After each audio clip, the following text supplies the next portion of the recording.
Don't have the right drill bit size?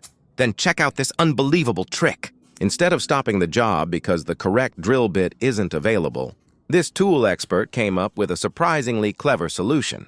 By mounting 3 drill bits together in the drill, he created an improvised tool capable of making a much larger hole than a single bit could.